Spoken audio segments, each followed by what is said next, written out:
C'est l'événement éditorial de cette fin d'année. Le livre s'appelle Dieu, la science, l'épreuve, l'aube d'une révolution chez Guy Trédaniel. Et ça tombe bien puisque les deux auteurs sont avec nous ce matin. Michel-Yves Bolloré, bonjour et bienvenue. Bonjour, merci. Voilà, vous êtes ingénieur en informatique. Oui. Et co-auteur de ce livre. Et puis Olivier Bonassi est avec nous. Bonjour Olivier. Bonjour aussi. Bienvenue, vous êtes polytechnicien. Et vous êtes fondateur du Centre international Marie de Nazareth et d'Aletheia. Est-ce qu'on prononce comme ça? Oui, c'est ça. Voilà.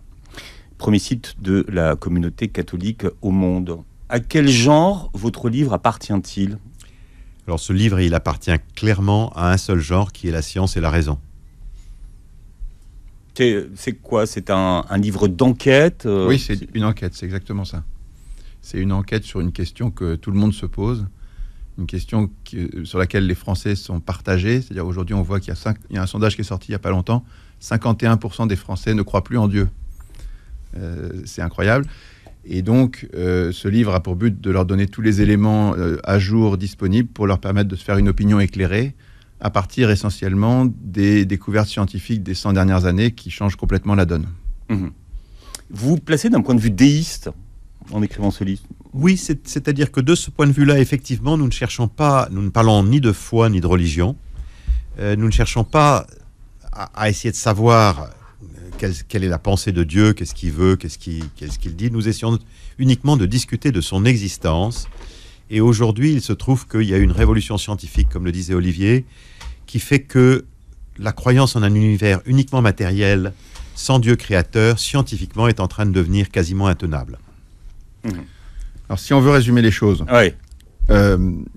On peut dire que, à de très rares exceptions, dans tous les temps, dans le passé, dans tous les temps, sur tous les continents et dans tous les siècles, les gens ont cru en Dieu parce que ça leur paraissait évident quand on contemple l'univers, quand on voit simplement qu'il existe, qu'il y a forcément un créateur, quand on voit sa beauté, son harmonie, son ordre. Et puis il y avait quantité de miracles, d'apparitions, de témoignages, de rencontres avec Dieu, de tas de choses qui faisaient que les gens se disaient Dieu existe, et c'était à peu près admis jusqu'au XVIe siècle, où la science... C'est-à-dire que tout le monde croyait à ce moment-là. Oui, alors les religions étaient différentes, bien sûr, mais personne ne remettait en cause, à de très rares exceptions près, le fait qu'il y avait un Dieu. Sur qui était Dieu, il y avait des discussions, mais qu'il y ait un Dieu à l'origine de tout ça, tout le monde était d'accord.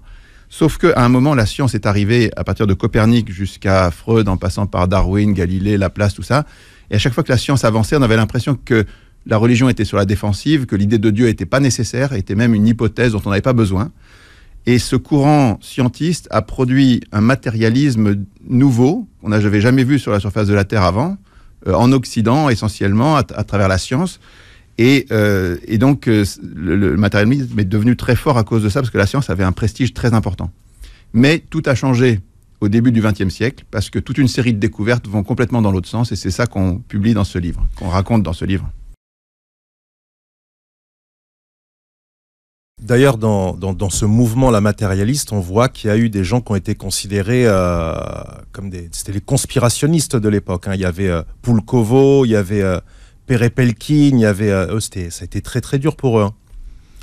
Je ne connais pas. Il y a eu des gens qui ont été assassinés carrément pour leur croyance. Vous parlez des scientifiques, les scientifiques au moment dont nous parlons. Effectivement, nous avons consacré un chapitre qui est très très amusant, qui est très passionnant, vraiment qui est comme un roman noir, et qu'on a appelé le roman noir du Big Bang. Exactement. C'est-à-dire que les scientifiques, les premiers spécialement en URSS, parce qu'il y avait énormément de savants très très brillants, et en Allemagne, tous ceux qui ont cru à l'expansion de l'univers, et l'expansion de l'univers posait un problème, parce que si l'univers était en expansion, ça veut dire qu'il y a un début et une fin, et quand il y a un début et une fin, ça veut dire qu'il y a un Dieu qui existe. نظرية الانفجار العظيم هي التفسير السائد عن نشأة الكون، وتنص على أنه بدأ كجزء صغير جدا إلى أن تضخم خلال 13.8 مليار سنة وأصبح كما هو عليه الآن. تقول النظرية أنه في الثانية الأولى من بداية الكون كان بحجم الذرة، ووصلت درجة حرارته إلى 10 بلايين فهرنهايت، مما أدى إلى توسع شديد يشبه الانفجار.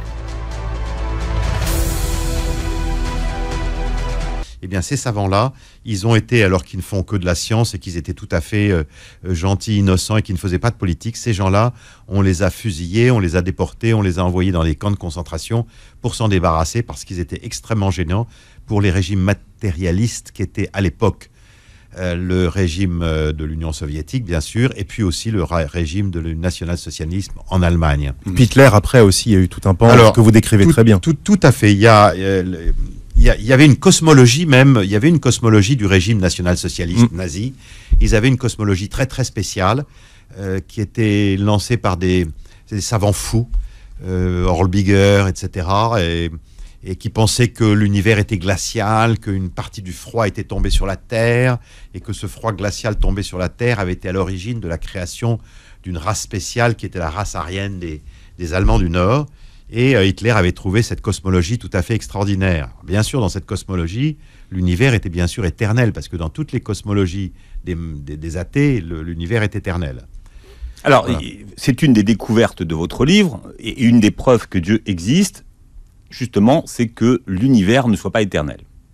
Oui, tout à fait. Effectivement, si on se replace... Parce que vous l'avez dit vite. Je l'ai dit vite, on va revenir. Parce que c'est central comme idée. Oui, tout à fait. Si on se place hier, il y a 100 ans. 100 ans dans l'histoire des idées, c'est très très peu de temps. Donc si on se place en 1922, la totalité des scientifiques du monde pensent que l'univers est éternel. C'est tout à fait étonnant. Et non seulement ils pensent qu'il est éternel, mais ils pensent qu'il est également stable, statique, et ils pensent qu'il est probablement aussi infini géométriquement. Et en fait, ce qu'ils vont découvrir, d'ailleurs ça les surprend eux-mêmes énormément, c'est que ça n'est pas le cas du tout. L'univers n'est pas éternel, il a eu un début et il aura une fin. Et voilà, et ça a été un choc, si on peut dire. C'est pour ça qu'on a appelé d'ailleurs sous-titré notre livre avec l'aube d'une révolution. C'est que c'est un peu l'aube d'une révolution. Les gens ont découvert le contraire de ce qu'ils imaginaient. Alors ça c'est très important parce que, comme le disait Michel Yves, dans toutes les visions athées du monde, depuis, on peut remonter aux Grecs, chez Parménide, Démocrite ou les Romains, Lucrèce, jusqu'à Hitler, Staline, Mao, tout ça, en passant par tous les philosophes athées de tous les temps, du passé, ils ont tous toujours pensé que la matière était là depuis toujours, d'une manière ou d'une autre. Et c'était une constante, donc. Et là, on peut dire aujourd'hui que ça, d'un point de vue scientifique, c'est plus possible. On peut plus croire ça, parce qu'il y a eu un début, autant à l'espace et à la matière. On le sait de diverses manières, on le sait par le raisonnement, mais on le sait aussi par la thermodynamique, par la cosmologie, et le Big Bang est une bonne illustration de ce début qui a eu lieu à un moment, donc un début du temps, de l'espace et de la matière qui sont liés. Ça, c'est très important. La science, Einstein nous a fait comprendre que le temps, l'espace et la matière ne peuvent pas exister indépendamment l'un des deux autres. On ne peut pas avoir l'un sans les deux autres. Donc, ce sont des choses qui sont liées, et ces choses-là ont eu un début absolu, peut-être pas le Big Bang d'ailleurs, ça peut être avant, il peut y avoir d'autres choses, mais on sait que s'il y a eu des singularités, c'est-à-dire des points très particuliers comme le Big Bang dans le passé, il y en a peut-être eu, mais pas en nombre infini. Donc il y a un début absolu à tout ça. Et ça change totalement, et ça prend à rebrousse-poil complètement toutes les visions matérialistes de l'histoire. Parce que le début de l'univers pose un problème métaphysique qui est évident. D'un point de vue philosophique d'abord, tout le monde est d'accord sur le fait que rien ne peut sortir du néant. Bon, ça c'est vraiment une idée philosophique très très ancienne. Rien ne peut sortir du néant. Mais une idée scientifique... Ex nihilo nihil, disait Lucrèce, c'est ça.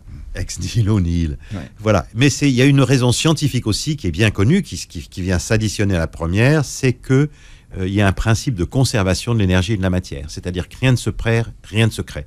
Donc si l'univers avait surgi du néant, c'est-à-dire un véritable début absolu, il y aurait en plus une violation de la loi scientifique, d'une des lois scientifiques les mieux connues, qui est la conservation de l'énergie et de la matière.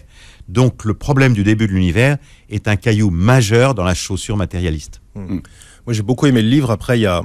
Alors je sais qu'on arrive au bout, c'est dommage, j'avais énormément de questions à vous poser, mais que certaines personnes vont sentir que ça bascule à l'intérieur, et puis vont avoir cet argument, cette espèce d'argument d'autorité, de se dire j'aurais bien voulu y croire, mais les croyants, ils sont vraiment pas exemplaires. Et puis, il y en a, ils ont vraiment une mauvaise vie, parfois même scandaleuse. Et ça, je pense que c'est la preuve que la religion, c'est qu'une façade derrière laquelle il n'y a rien.